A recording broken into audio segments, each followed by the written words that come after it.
everyone. Thanks for joining us for the Bill Knight Ford Cascia Commando football show with head coach Joe Medina.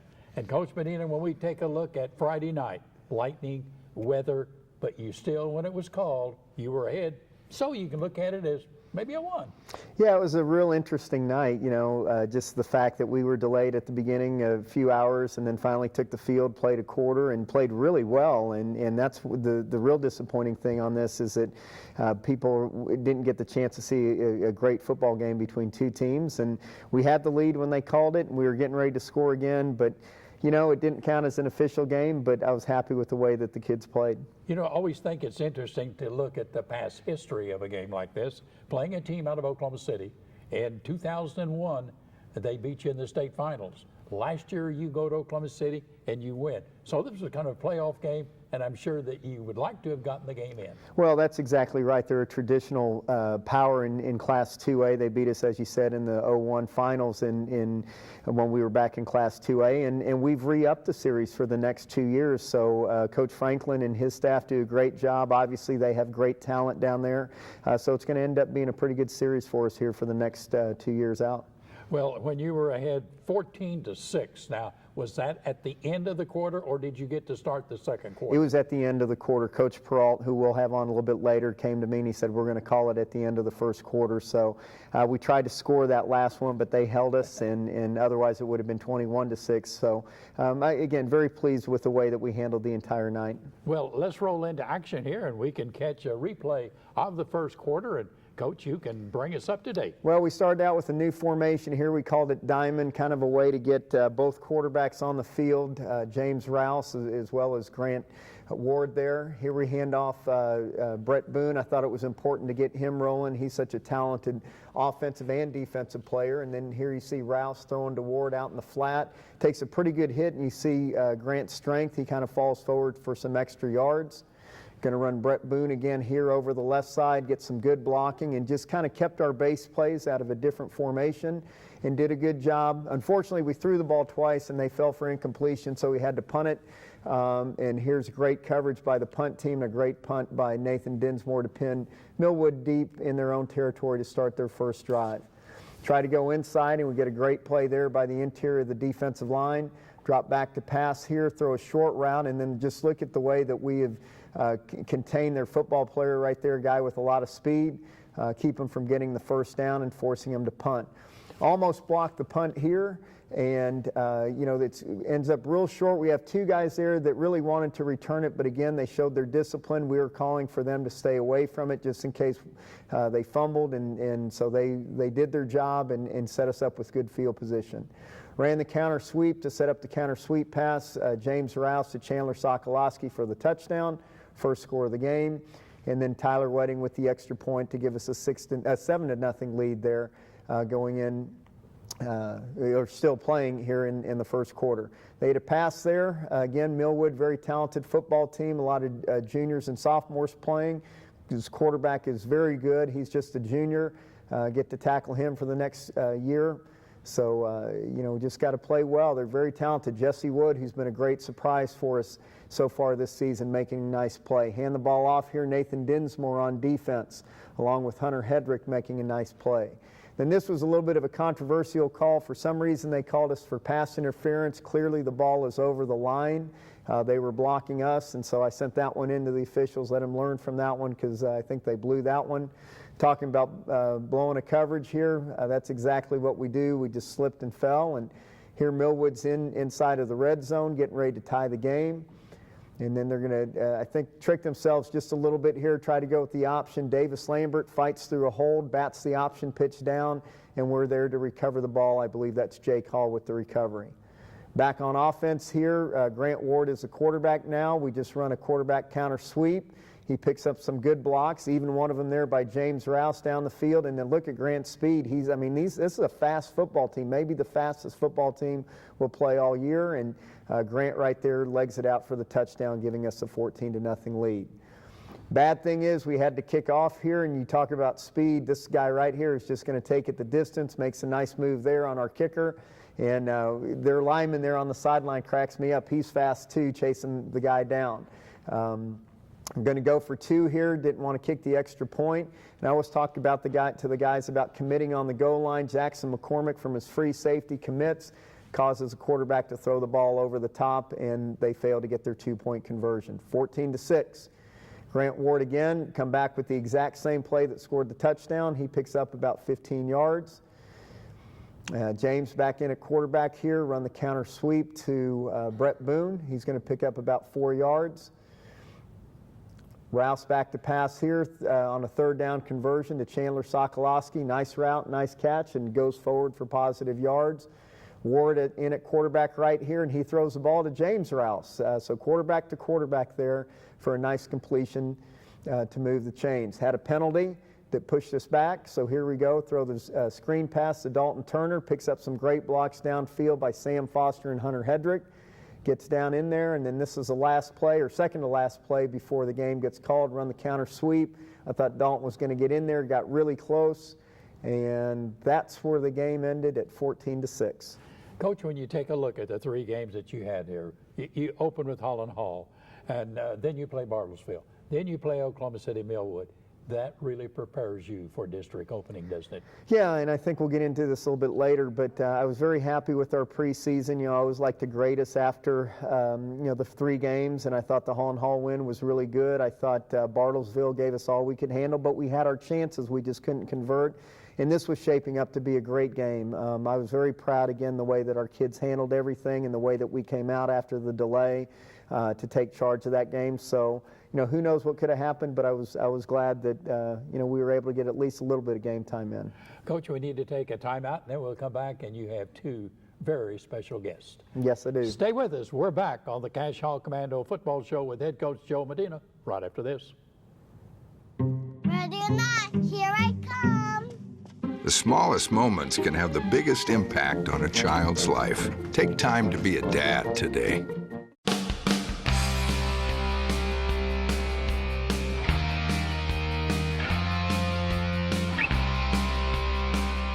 Welcome back to the Bill Knight Ford Cascia Hall Commando Football Show with head coach Joe Medina.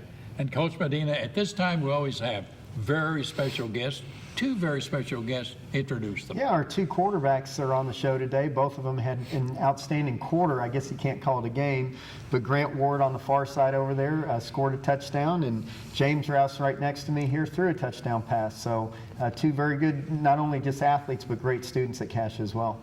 Well, one of the things that comes across my mind very quickly, game was held up for 2 hours. You guys are in the locker room for 2 hours. Now, what was your mindset? What did you do while you were in there as you waited for that knock on the door and let's go? Grant, we'll start with you. Well, I was just trying to stay focused on the game. Funny thing is, I actually kind of did a little homework, to keep my nerves down. But, primarily just, stay focused on the game, try to, execute the game plan and everything, so. James, what went through your mind? For a lot of it, we were just trying to burn time and enjoy each other's company as a team.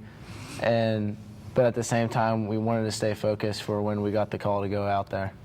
Coach, I would have to ask you the same question. Well, you and the staff. Yeah, for us, we were doing what the kids were, just passing time in the coach's office, just having a good time, enjoying each other's company. Now, I didn't know that Grant was doing homework. Only at Cascia would you see that. But you kind of let the kids be kids. They were joking, they were having fun. Some of them were focused. The interesting thing was how the food started rolling in. Again, nowadays with cell phones, they were texting mom, dad, girlfriend, whoever, and just the Wendy's and the McDonald's kept coming down and they were eating, and I just let it happen because I knew that we were going to be there for a while. So you just let it play itself out. Well, when you take a look at a game like this, how did you feel that the team would perform? And after they came out and performed so well, what was your feeling, Grant? Well, I thought we were going to do pretty well because we had a great week of practice, and I think we were really focused. We came out really focused. We came out with a lot of energy. And, I think we were doing pretty well, and that showed on Friday. And James, what was your feeling? Same as Grant. During the week, we did everything we needed to in order to be able to win the game. And even before the game, we came out with a lot of energy, and we were all focused. And then when it was delayed, we all were kind of upset because we knew we were ready to play. And, you know, I think our viewers would want to know, Coach Medina, how did you feel during that 2-hour delay? It was long. It was longer than you for the Yeah, for the and play. I just wanted to get the guys out there. You know, they work so hard during the week, and it's only fair to let them play. And sometimes things are beyond your control, and that's what ended up happening and why we had to cancel the game. Well, when you take a game like this, and both of you kind of think about this, the fact that there had to be a certain amount of feeling that you had when you came off the field and to the locker room. Kind of go back and review all of that for us. Well, you know, I think we're all kind of frustrated just because, you know, we worked the whole week of practice, and I think it was going to be a huge game for, you know, us statistically speaking, and, you know, just to get us ready for district play. So, you know, I think as a team we were all, you know, pretty frustrated. And, you know, with all the spectators hitting, you kind of pick up on that, James. Yes, it's always fun to go play out in front of the crowd and, you know, in front of our friends. So we really want to go out there and just show out what kind of work we put in throughout the week. Well, you know, when you look at this game, and Coach, I certainly want to comment from you on it, that both of you are quarterbacks, and both of you had a reception from your buddy, the other quarterback. So kind of comment on that. Well, you know, it just kind of played out the way, you know, because we have different formations, and you know, I'm in a quarterback a certain formation, he's in a quarterback in the other formation. So, you know, it just kind of played out. We were both open to that same play, and when you just got the ball, you know, I thought it was pretty funny, you know. James? Yeah, it's just you don't see that too often, where you see quarterbacks throwing to each other. So it's pretty unique and pretty cool. And Coach, your comment. Well, you know, they're both great quarterbacks, and you can only play one, so we had to think of, as a coaching staff, how could we get them on the field at the same time and let them play to their strengths. So, you know, Grant's a little bit better runner than James. James is a little bit better thrower than Grant, and so we just came up with a couple different formations that we could keep them on the field at the same time and let them do what they do best. You know, James caught the real nice pass, you know, from Grant right there. Grant caught a real nice pass from James out there in the flat, so I think it's something we'll continue with throughout the rest of the year. Well, now that we look back, the preseason is over. Now every game counts toward the end of the season. And as we look at your district, it is tough. So kind of give us your feeling as we get ready for district play. Well, you know, I think, you know, all the games we did play in, you know, the preseason did prepare us for a tough district, because we did play, you know, a lot of tough teams. You know, Bartlesville, a big 6A team, you know, they're tough. Millwood, you know, great athletes. And so I think we're, you know, pretty well prepared going into this season, especially with that, how we played on Friday night. You know, we came out with a lot of energy, like I said, and, you know, we played a great game, and that's just going to pour over into our district play. And James, what was your feeling?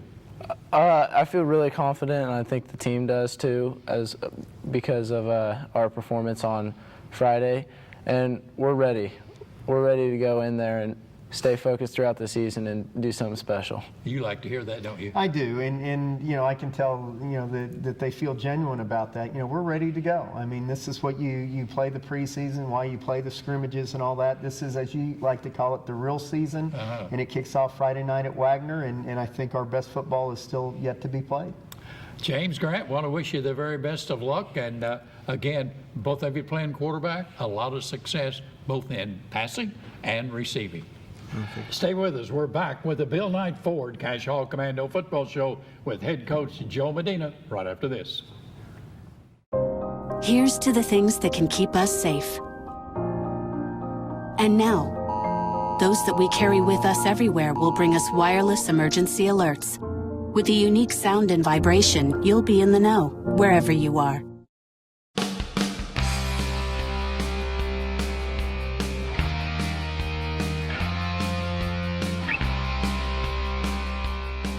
Welcome back to the Bill Knight Ford Cascia Commando football show with head coach Joe Medina. And Coach Medina, a very special guest. We do. We have a very special guest that really was the guy kind of on the spot Friday night, having to make all the tough decisions, and that's our athletic director, Thomas Peralta. Well, and Thomas, I know, having been an athletic director once in my life, what you were going through on Friday night. And I don't think the average person can understand, but kind of relate what all took place there early on Friday night. Well, that starts early in the week when you see the weather forecast and you see it's going to be thunderstorms on Friday night. You kind of cringe because you go, oh, it's not going to be fun. Friday morning gets there, Coach Medina and I start talking, and we immediately say, hey, can we move the game up, because we know what's in store, that it's going to be lightning and thundering and some delays, and we couldn't get it done. So the game starts at 7, and we're in warm-ups, and about 6:25, that first thunder cell just kind of rolls in. You kind of go, oh man, and it hits. And by rule, you have to wait 30 minutes from the time the lightning strikes within 8 miles. You have to wait 30 minutes before you can retake the field. So each additional lightning strike resets the clock 30 minutes. It doesn't add 30 minutes to it, but it resets it 30 minutes. So a lot of people don't understand that it really is 30 minutes after the last lightning strike. And you are meeting with the head official during this period of time. Correct, JV. And I meet with Coach Medina, I meet with Coach Franklin from Millwood, and the head officials. And the officials are in charge of the game once the game is in play. But before the game's in play, obviously it's my role as athletic director as a home site to take control of that situation and make sure the players are safe, the fans are safe, and that we can get to shelter quickly. Because that's ultimately we want to make sure that the kids and players are safe and the fans. Well, another point that I think comes out on this is you always think about is the possibility for us to play on Saturday, and maybe to go down there on a Saturday morning and then come back, whatever the situation was. Did this ever occur to you? Absolutely. All those things occur. When we first have the first delay, we say, okay, let's postpone it, let's wait, see how it's going to go.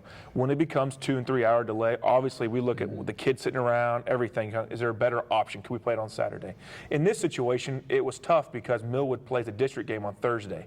And so they were really going, God, that's a tough team playing Cascia Hall. If anything was to go wrong, player gets hurt, gets nicked up, gets banged up, we don't have time to heal. We lose a day of healing. We lose some days. So they really struggle with that. They really wanted to play, but ultimately Coach Franklin, their athletic director, Coach Hayes, said, for us and for our team, it's better if we don't. Let's try to play it on Friday night. And then when it finally came down to it and we had to call it, they were frustrated because they lost 3 games this year, basically. They lost their first game because of schedule conflicts. They lost their Week 10 game because they're in this weird 2A conference where they have a bye week and no one wants to play them. And now they lose this game, basically going to play a quarter. So I felt bad for them, and they really wanted to play. So did Coach Medina. Coach Medina really wanted to play as well. And obviously we as athletic directors have to look in there and see what makes the most sense. And when you're traveling that far and you got coaches driving kids, you got to pull the plug at some point. But from a coach's standpoint, getting in that first quarter, it wasn't like losing all of it. No, it wasn't like losing all of it at all. It was a chance to play a really good football team. And again, as I mentioned in the last segment, I thought our guys did really well when they were on the field, and I thought they did really well when they were in the locker room just passing time. Thomas, when you take a look at what goes on as far as safety is concerned, what steps at Cascia Hall do you take for this sort of a situation? Well, one is you have technology in place now. Today, more than ever, you have technology at your fingertips to say, hey, there's lightning strikes coming. They're in Locust Grove, or they're in Pryor or Bristow coming our way.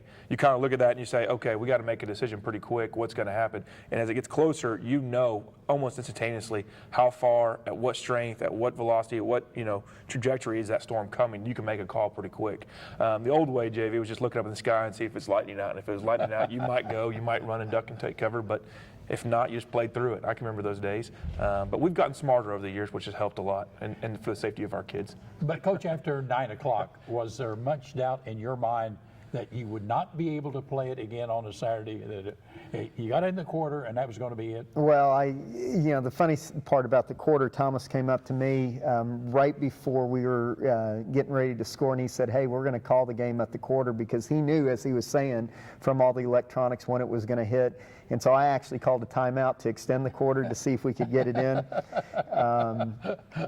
But yeah, Thomas has got to make the right decision for everybody, and I didn't think there was any chance that we would get that game in.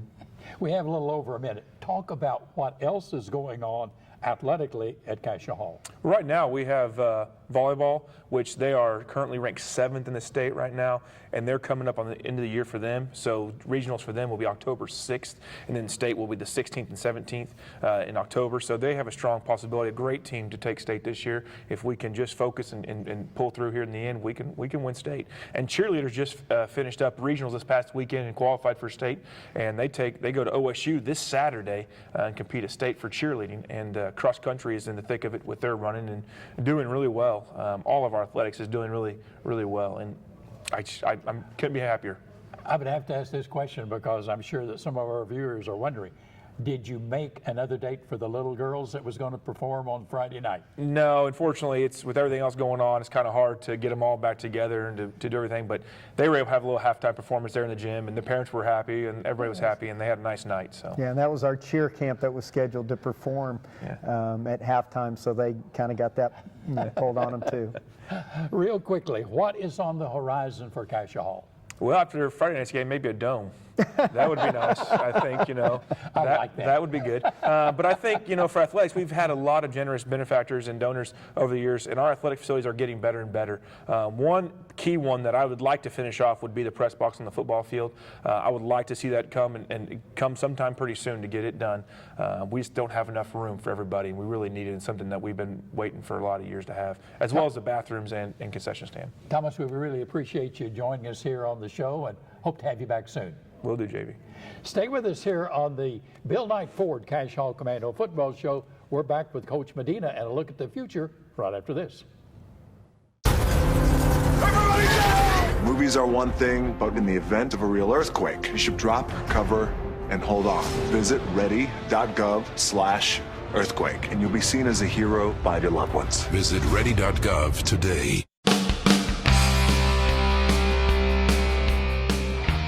The Bill Knight Ford Cascia Hall Commando Football Show continues with head coach Joe Medina. And Coach Medina at Miami this week, opening of District 4A3. And when I look at District 4A3, there's no top and bottom. They're all good. Yeah, they're all good. I mean, you look, you have the two teams that played for the 4A state championship, Wagner and Oologah playing, in our district, and probably the 1 and 2 favorite on there. Catoosa, who's knocked us off the last 2 years. Cascia Hall is there. Cleveland has improved. McLean is really good this year. And then Miami, they've had a good football coach there for the last 4 years, and he's got his program in place. So there are no easy games in this district, so we got to come to play every week. That's really strange, because it appears in most districts that the people who finish down toward the end of the district going into district play are not playing 500 in the first 3 games. And here, 3 of the top 6 are ranked in District 4A3. I think that's unusual. Yeah, it is, and again, it just shows you the competitive balance in this district.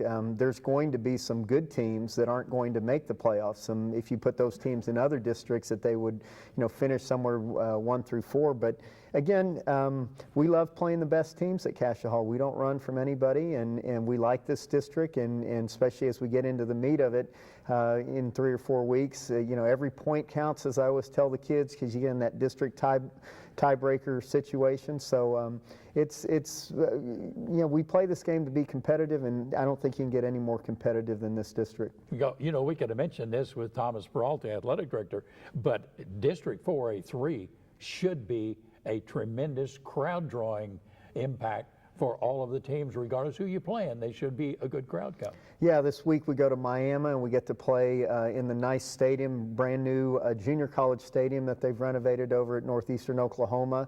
And there's nothing else going in Miami that night, so everybody will be in the stands watching us. And again, just the competitiveness of all the games is going to draw your casual observer to come watch football games. So I like it. I like that situation.